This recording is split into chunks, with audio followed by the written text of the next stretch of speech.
दोस्तों, अंतर्राष्ट्रीय आर्य महासम्मेलन में आए एक युवा आचार्य प्रशांत शर्मा जी ने जो बात कही, वहां पर जो उन्होंने अपना व्याख्यान रखा वो वास्तव में बहुत ही उत्तम था और आर्य समाज के लिए एक मार्गदर्शन भी था। उनका ये व्याख्यान मैंने YouTube के माध्यम से देखा तो वास्तव में उन्होंने आर्य समाज की आत्मा पर चोट की। आर्य समाज जो कि आज बहुत सारे मतांतरों का भी एक अड्डा बन चुका है। आर्य समाज एक पाखंड की तरफ बढ़ता जा रहा है क्योंकि वहां पर भी बहुत सारे मठाधीश ऐसे हैं जो अपने आप को स्थापित करने के लिए आर्य समाज के मंच का सहारा लेते हैं। उनके भीतर, उनकी आत्मा के भीतर कोई समाज को ऊपर उठाने की, कोई समाज को मार्गदर्शन देने की या आर्य समाज के बारे में कोई चर्चा करने की कोई उनके अंदर मंशा नहीं है। वो काम कर रहे हैं, वो इसलिए कर रहे हैं ताकि आर्य समाज के मंच पर बैठकर वो प्रसिद्ध हो सके या मोटी दक्षिणा मिल सके, इसलिए वो समाज में उतरकर कार्य करते हैं क्योंकि उन्होंने इसे एक प्रोफेशन बना दिया है। और जहां भी लालसा और लोभ, लालच होगा वहां पर आप निस्वार्थ रूप से, आत्मिक रूप से कार्य कर ही नहीं सकते।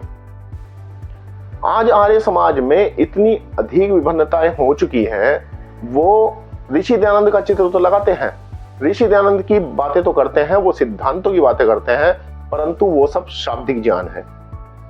उनके आचरण के भीतर आज तक ऋषि दयानंद उतरे ही नहीं। वास्तव में राम प्रसाद बिस्मिल, चंद्रशेखर आजाद, भगत सिंह ने जो कार्य किया वो आत्मिकता से किया, वो राष्ट्र की भावना से किया। परंतु ये लोग मोटी मोटी रकम लेते हैं, बड़ी बड़ी गाड़ियों में घूमते हैं और अच्छे अच्छे वस्त्र पहनते हैं। हम तो ये कहते हैं कि आप पहनो, आप मोटी रकम भी कमाओ, लेकिन ऋषि दयानंद ने इसके ऊपर कहा भी है। ऋषि दयानंद ने सत्याग्रह प्रकाश में कहा भी है कि दान लेकर अपना जीवन मत चलाओ। उन्होंने दान लेने वाले को, केवल जो दान लेता है उससे अपना भरण पोषण करता है, अपनी संपत्तियां बनाता है, तो उसकी गति समुद्र में एक जो पत्थर की नौका होती है उस पर बैठने के समान है। वो खुद तो डूबता ही है लेकिन दानदाताओं को भी लेकर डूब जाता है।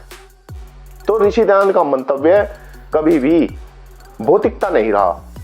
उनका मंतव्य हमेशा आध्यात्मिक को ही केंद्र में रखकर दिया गया।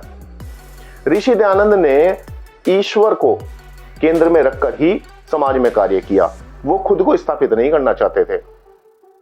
वास्तव में ऋषि दयानंद ने अपने जीवन काल में जितने आर्य बनाए, ये लोग उसके आधे भी नहीं बना पाए। तो दोस्तों, आज आर्य समाज केवल हवन और संध्या को ही कर लेना मात्र मोक्ष का एक लक्ष्य मानता है, जबकि मोक्ष के लिए आपको अपनी आत्मा को ईश्वर में स्थापित करना होता है और ईश्वर की आज्ञानुकूल ही अपने आचरण को बनाना होता है। परंतु ये लोग भूल चुके हैं कि ऋषि दयानंद और वेद के सिद्धांत क्या थे। अगर ऋषि दयानंद को अपने आप को स्थापित ही करना था तो वो अपने पिता का घर क्यों छोड़ते, वो उनकी विरासत को क्यों त्यागते। ऋषि दयानंद ने तो एक लिंग की गादी को भी ठुकरा दिया। उन्होंने कहा, मेरी इन उंगलियों को भी अगर मोमबत्ती की तरह जला दिया जाए तो भी मैं सत्य ही बोलूंगा। तो मित्रों, तो आर्यों, आप लोगों को भी एक जिम्मेदारी अपने ऊपर रखनी है कि आप सत्य का ही साथ दें, भले ही चाहे वह सत्य गरीब ही क्यों ना हो। वो सत्य जिसका शोषण हो रहा है उसका शोषण ना होने दिया जाए, उस शोषण के विरोध में बोला जाए, और वो एक निडर व्यक्ति ही कर सकता है। तो आपको निडर बनना है, आपको लोभ लालच से दूर होना है। हाँ, हो सकता है कि जब आप सामाजिक कार्य करें तो आपकी भौतिक उन्नति हो जाए, कोई बात नहीं, हो सकती है, लेकिन आध्यात्मिक उन्नति सर्वोपरि है। तभी मनुष्य जीवन सार्थक होता है और आर्य यही करते थे और आगे भी यही करते रहेंगे। जो इस पंक्ति में बैठते हैं, जिस पंक्ति में आते हैं, भले ही वो विद्वान ना हो, वो भी आर्य ही हैं।